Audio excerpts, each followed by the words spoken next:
Ladies and gentlemen, I present to you our next prospective presidential candidate, Mr. Julian.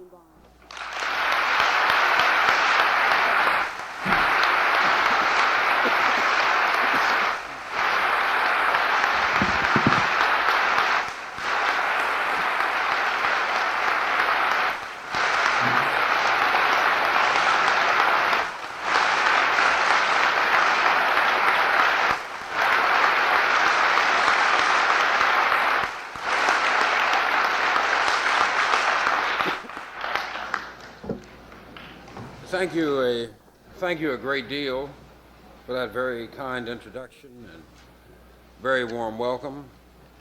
It's generally custom for most speakers to begin by telling the audience what a great pleasure it is to be here. So it is a great pleasure to be here. I ought to begin, however, by apologizing for my lateness. The world's greatest deliberative body was in session today. We are filled with controversial pieces of legislation. One today involving whether or not the big banks or the small banks will hold sway in rural Georgia. A heated measure, hotly debated.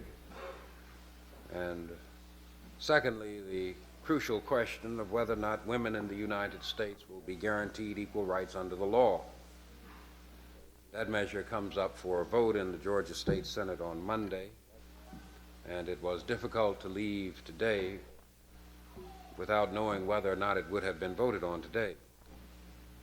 I should hate to have someone asked me where was I when they voted on the Equal Rights Amendment in Georgia, and I'd say I was in Berea.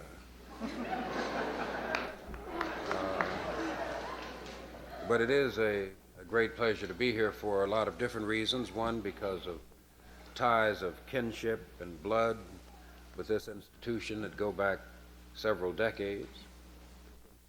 It's a pleasure, additionally, to be asked to speak here tonight because of my profession. I am a politician. I know it's not a very popular profession to be in the United States in 1975, and it's therefore a pleasure to be invited anywhere by anyone to speak on any occasion. It's a shame, really, that the profession is not more highly thought of because it is a distinguished profession. It is a quite important profession. It is the people who do what I do who decide whether or not you'll do whatever it is you want to do. It is an ancient profession. There are many people who believe it to be the world's second oldest profession. And I'm just proud to know that I belong to the finest body of men that money can buy.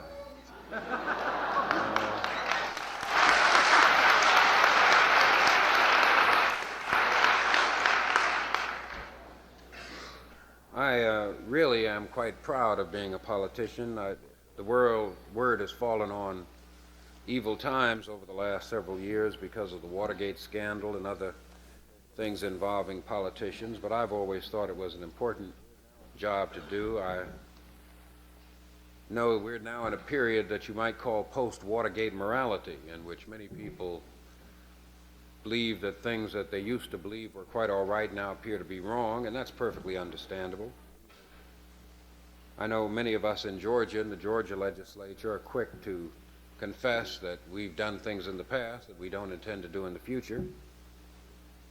I don't know if that's true here. I haven't had much familiarity with politicians in this state. I did meet a former governor of this state once in the Copacabana nightclub in New York.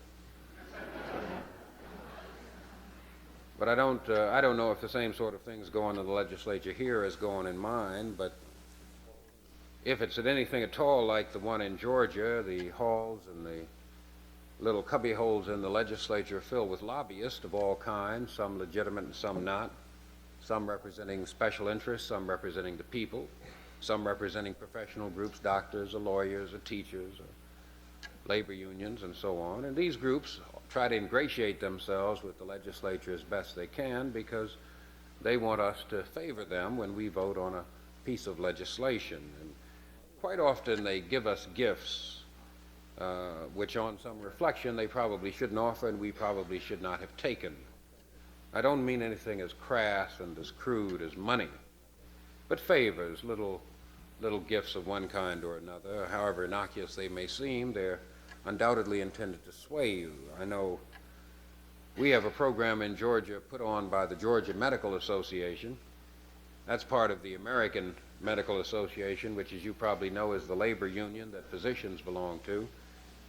And they have a program they call the Doctor of the Day.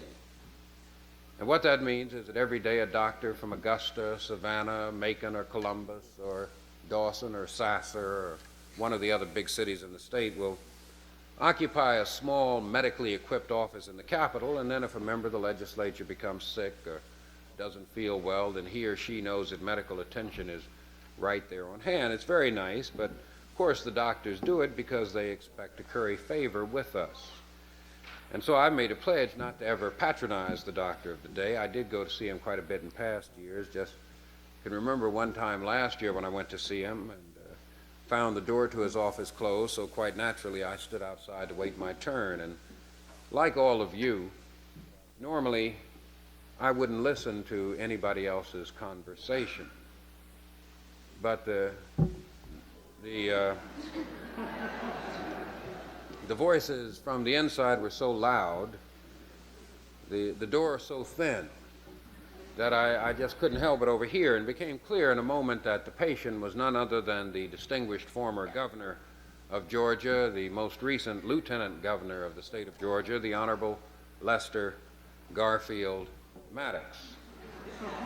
And as I say, I couldn't help but overhear, and after some words passed back and forth between doctor and patient, the doctor adopted a much more serious tone, the way they do when they're going to impart some bad news. He said, "Governor, you'd better sit down." He said, "I've got some good news for you, and I've got some bad news for you." Well, I could hear a chair scrape on the inside, and I guess the governor sat down. The doctor hemmed and hawed for a moment and said, maybe I'll tell you the good news first. He said, "The good news is that you're going to die in 6 months." Well, the governor was taken aback, couldn't speak for a moment or two, and finally, when he regained his composure, he said in sort of a halting voice, he said, "I'm going to die in 6 months. That's supposed to be the good news. If that's the good news, what in heaven's name can the bad news be?" The doctor said, "Well, the bad news is that you're going to die of sickle cell anemia."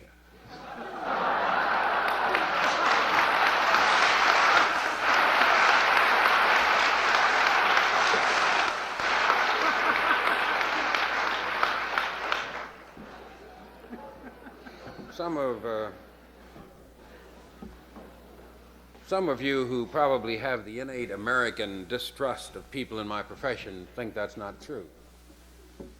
But just remember that my word is my bond. Now, I'm also pleased to be asked to speak here. This is the concluding part of what used to be called, when I was the age of many of the students here, what used to be called Negro History Week.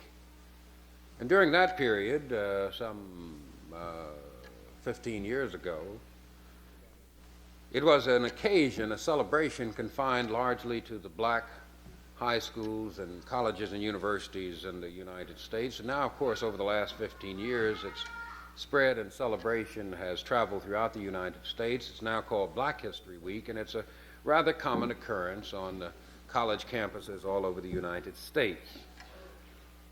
Now, I'm a great fan of history and like it a great deal, and would like to take just a moment or two this evening, and hope you will indulge me to read to you from two speeches delivered by two black men who lived in the United States about 100 years ago.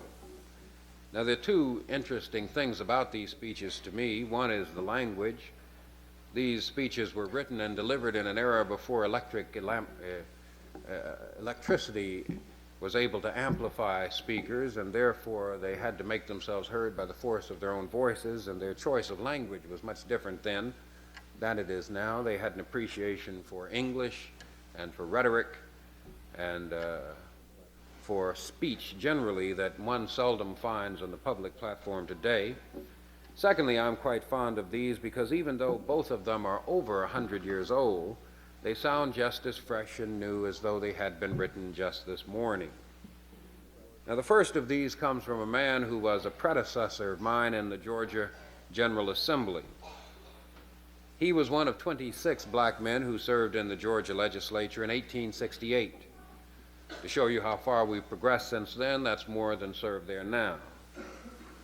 But he discovered that the white legislators of his era, like the white legislators of this, wanted to throw all the black legislators out.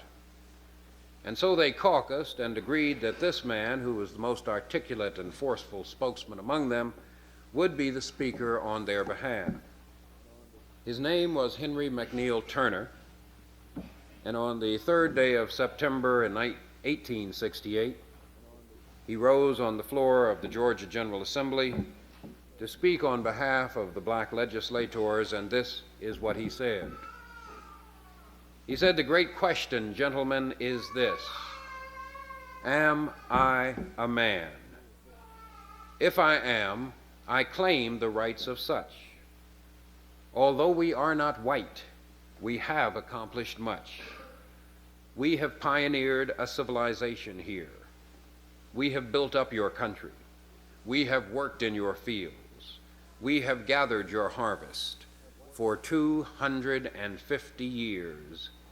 And what do we ask of you in return? Do we ask for compensation for the sweat our fathers bore for you, for the tears you have caused, the hearts you have broken, the blood you have spilled, the lives you have curtailed? Do we ask retaliation?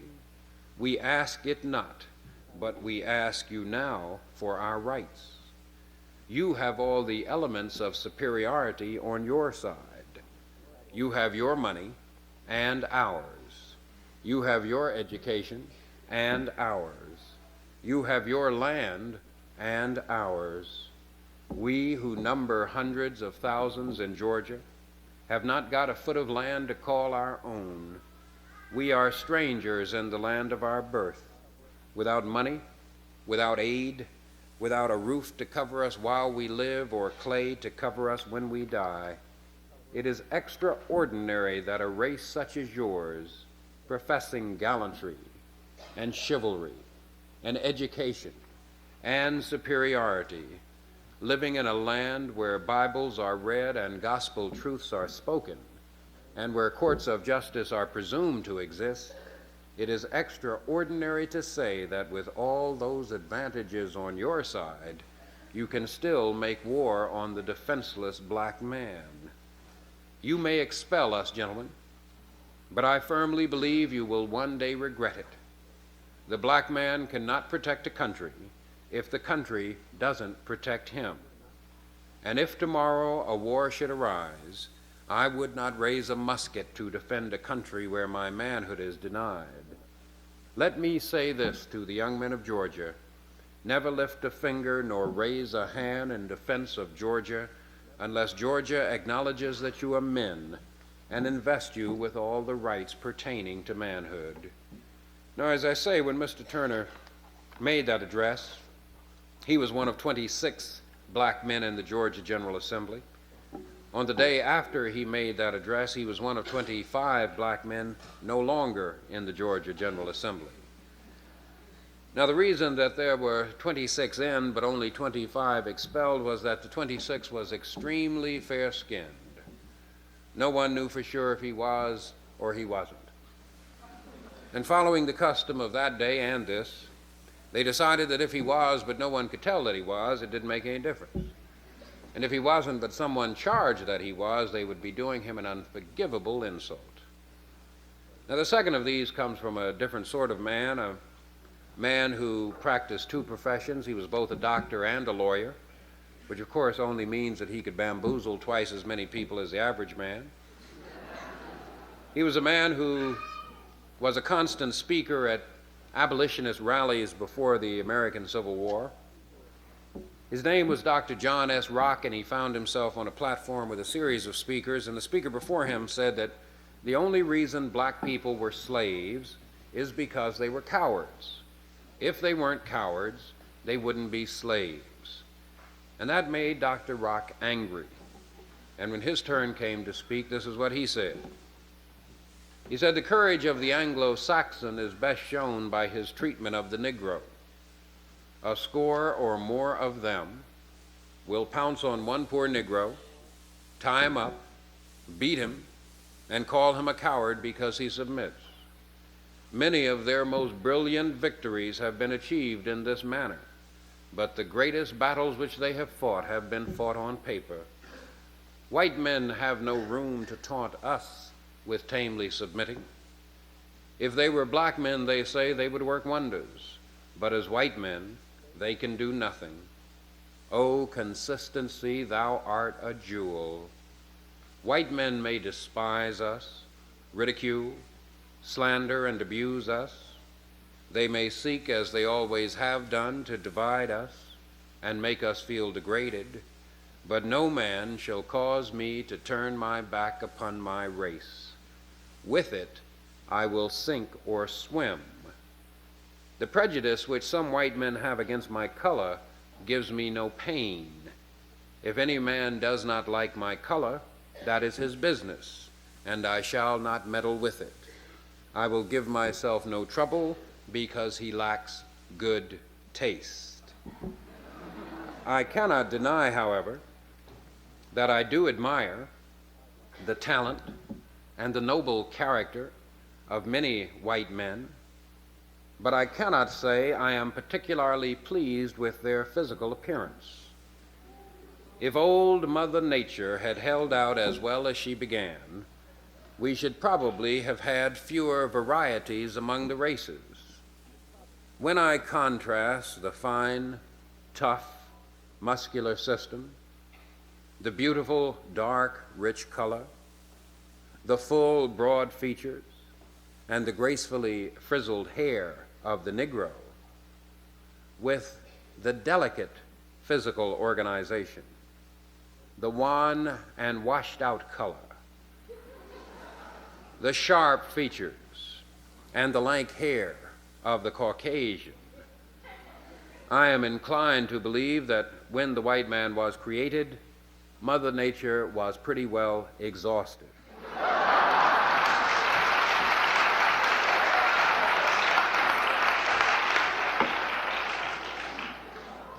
We are now at the end of the second week in February, a little more than 6 weeks into 1975.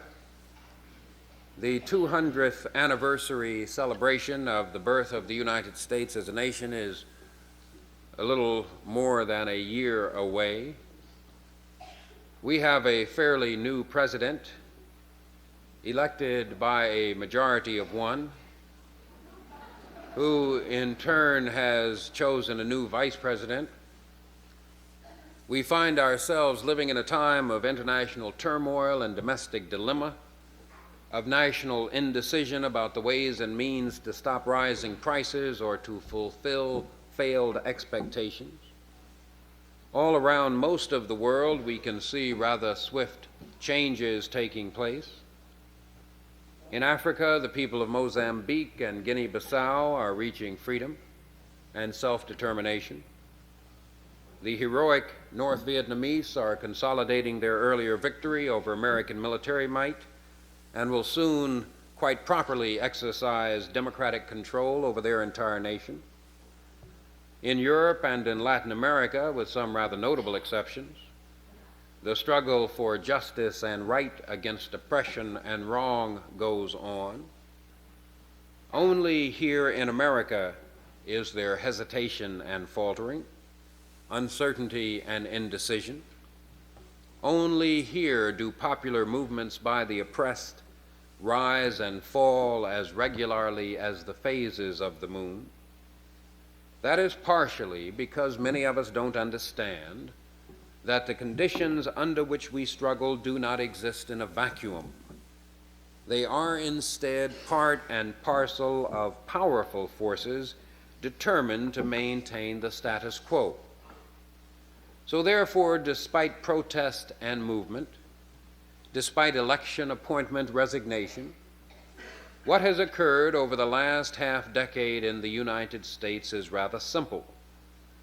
The reins of our national government have been seized by a massive coalition of the comfortable, the callous, and the smug, who've closed their hearts, their ranks, and their minds to the claims and calls to conscience put forward by the forgotten and unrepresented elements in American society. Quite naturally, this has resulted in the national nullification of the needs of the needy, the gratuitous gratification of the gross and the greedy, victory for the politics of penuriousness, prevarication, impropriety of pious platitudes, and self-righteous swinishness. Two most recent national presidential elections gave this group awesome power.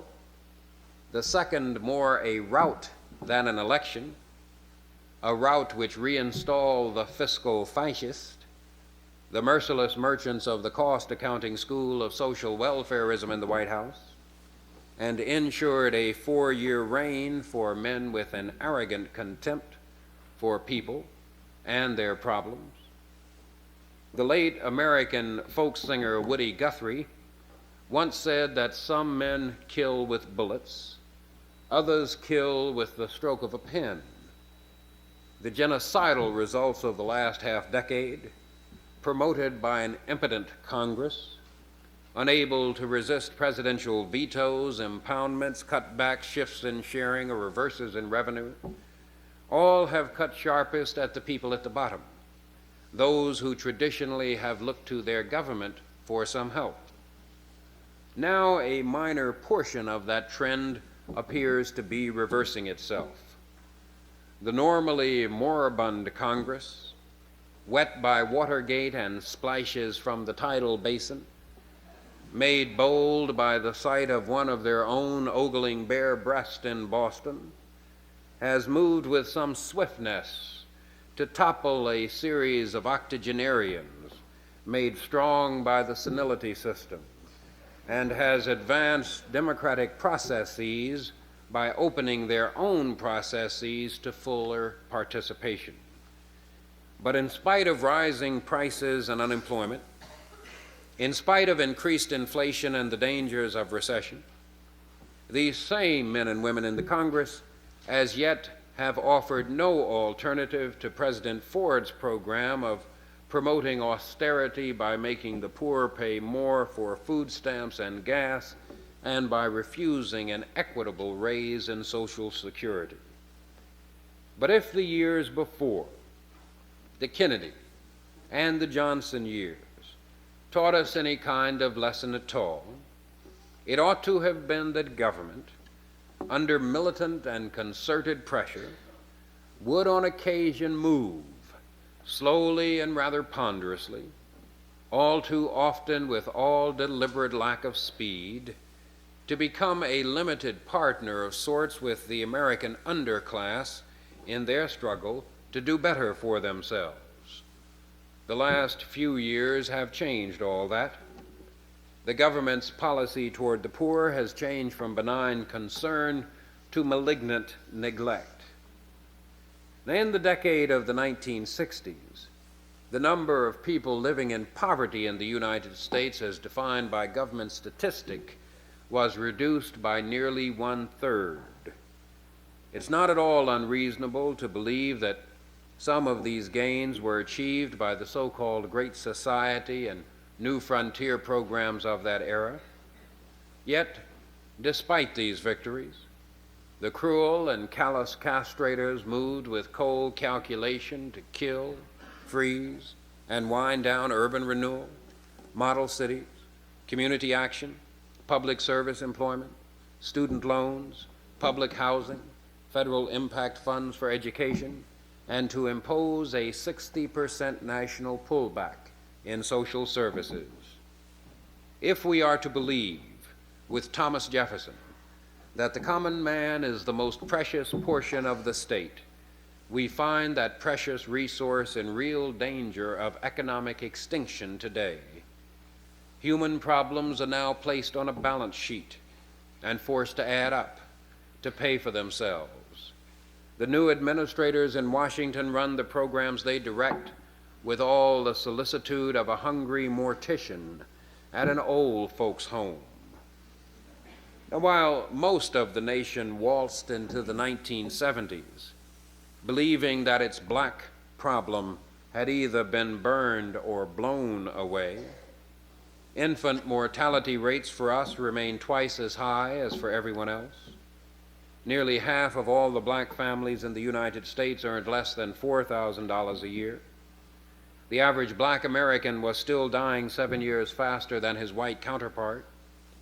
We remain the last to be hired and the first to be fired. We are where we are today because of a confluence of events of the 1960s. The nonviolent and, in retrospect, lovable marchers of the first part of that decade began to be replaced, if not in fact, then certainly in the public fancy, by the rapacious rioters of the latter part of the 60s. America's major cities were believed to be either in flames, under martial law, or sinking under the dead weight of a population of pensioners, the unemployed young, or their presumably unemployable parents. The rest of America was running away from social concerns in a crisis state all their own. They quite rightly perceived that their taxes, much higher proportionately than those paid by their pernicious president, were escalating to pay for barely maintaining what they were running away from. But they were wrongly taught by their president and others that their taxes were high because of the lazy poor and not because of the corporate evader or the military glutton. Lower-level administrators, on the other hand, began to face an all too common list of plagues that we have come to call the urban crisis: drug addiction, increased racial friction, civil service militancy, housing destroyed by Plan A faster than it's built by Plan B, schools which warehouse and miseducate their students, relief rolls which give relief to no one. For them, the new federalism promised to be manna from heaven. But instead of manna and millions, it became pennies stolen from the poor, robbing Peter to pay Paul half of what Peter couldn't get by on to begin with. The result was to shift burden and responsibility and accountability from the national government where the resources are to the states and towns and cities where the resources aren't. The rhetoric from Washington about sharing the wealth became a scandalous exercise in consolidating wealth and power where they always were, away from the cities, away from the children, away from people for whom wealth is an extra meal, and for whom power the ability to hide from the census taker. The often repeated connection between today's dilemma and the end of the Reconstruction era 100 years ago is more than frightening. The collusion between a hostile administration and a seemingly unfeeling majority seemed to doom the hope of the American underclass. Then and now, a president desperate for power entered into an illicit arrangement, not just with the unreconstructed South, but with the national unreconstructed mentality that believed then, as it does now, that private profit and public arrogance could be pursued at the expense of the people living on the American margin. Concurrently, many of the liberal crusaders for social justice and democracy became tired or involved in other, less traumatic concerns. For many of them, picking up beer cans by the side of the highway became an acceptable substitute to winning jobs for black people in the brewery. The aspirations of and movement by black people began to be curtailed not just by organized violence and barbarity, but by a series of nationally choreographed legal and extra-legal maneuvers designed to make us less than political and economic equals. The frenetic and often frantic activity of the 1960s created a political climate characterized by selfishness and fear. A political constituency was recruited from the frightened to form solid ranks against the forgotten. Backlash is too hackneyed a term for people confused by long hair and frightened by clenched fist, their politics misdirected by those who verbally oppose crime in the streets but who secretly practice crime in the suites. This massive manipulation of the American mind has made the mundane magnificent and placed government in the hands of men who believe in privilege for the powerful and neglect of the powerless. There can be no better prescription for relieving this crisis and for reviving some interest in it than by creating a partisan national coalition of need, of mothers who want care, not just warehousing for their children, of workers who want work at a decent and protected wage, of people who work for their living but can't live on what they make, as well as those who can't find work and can't live on what we so grudgingly give, of all those who want an end to welfare and capitalism for the poor, and subsidy and socialism for the wealthy, and who must learn that stability for those at the bottom is also compatible with sufficiency for those in the middle.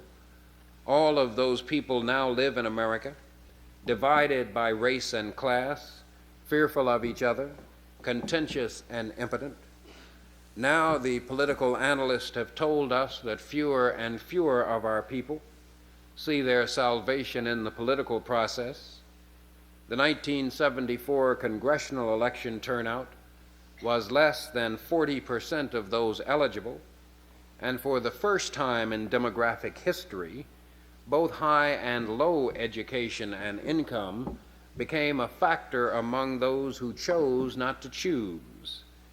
It is because all the candidates seemed alike, someone said, alike in appearance, in program, in platform, and in promise.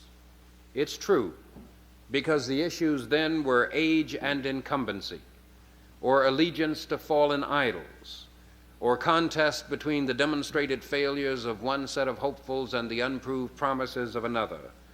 Nowhere was there commitment to radical social and economic change of the sort needed to lift the underclass to simple survival level. An entire political movement came to near maturity in the United States in the 1960s. Fueled by the fire from the Southern Civil Rights Movement, it threatened to challenge the foundations of monopoly capital, of skin privilege, of racial arrogance of the sort that has drained our treasury and young manhood and created vast reservations of the unwanted on this country's soil. That movement became the partial victim of its own success. It fought for and won the right to sit in the front of the bus, to cast a vote, to sit at a lunch counter. It launched a Southern black political movement, but it failed to sustain and extend itself, and instead saw itself dissipated by struggles on the edge.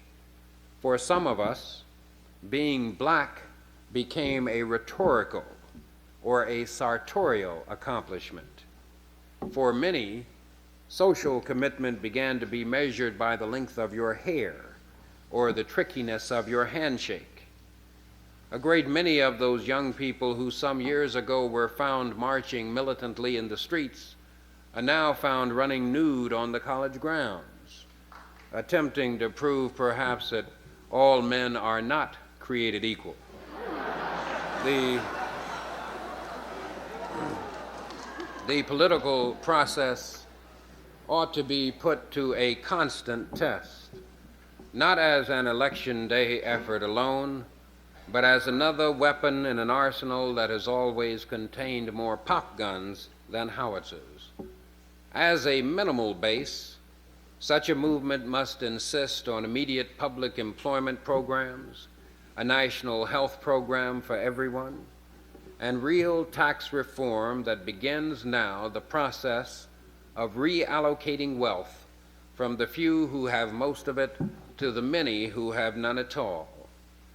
The politics of street protest of the 1960s discovered that publicly supported inequality at the lunch counter, the bus station, the movie theater would give in after a struggle, but the much more sophisticated, institutionalized inequality of the 1970s will not. Today's problems seldom yield to yesterday's solutions. What is called for is a national movement of the concerned and afflicted and affected, a movement whose watchwords might be taken from some words from the past by that great scholar W.E.B. Du Bois, who said almost 100 years ago, "I believe in God, who made of one blood all the races that dwell on the earth. I believe that all men, black and brown and white, are brothers, varying through time and opportunity, in form and gift and feature, but differing in no essential particular, alike in soul and in the possibility of infinite development. I believe in the devil and his angels, who wantonly work to narrow the opportunity of struggling human beings, especially if they be black, who spit in the faces of the fallen, who strike them that cannot strike again, who believe the worst and work to prove it, hating the image which their Maker stamped on a brother's soul. I believe in the Prince of Peace. I believe that war is murder. I believe that armies and navies are at bottom the tinsel and braggadocio of oppression and wrong. And I believe that the wicked conquest of weaker and darker nations, by nations white and stronger, but foreshadows the death of their strength.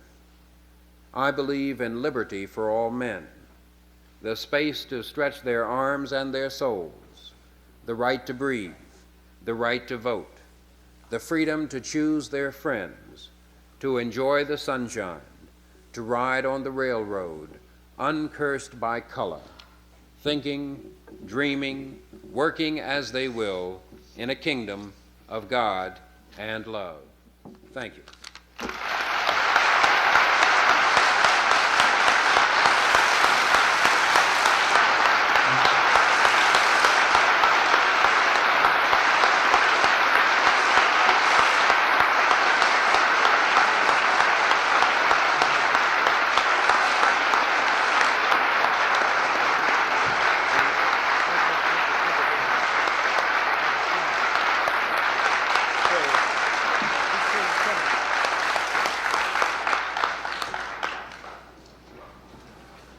I hope that you will meet and greet Mr. Bond in the Berea Lounge, and also meet Mr. Norman, who is our exhibitor this week for 3 days.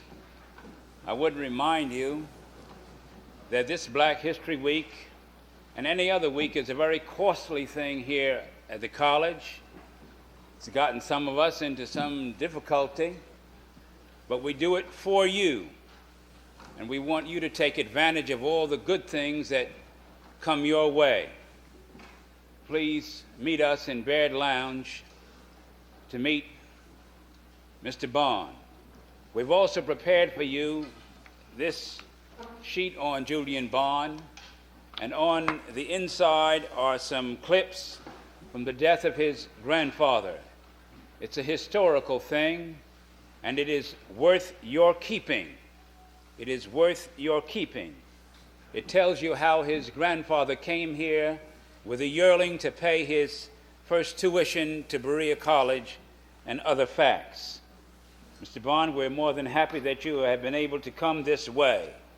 And we know that this will not be your first and last trip to Berea College. Thank you very much.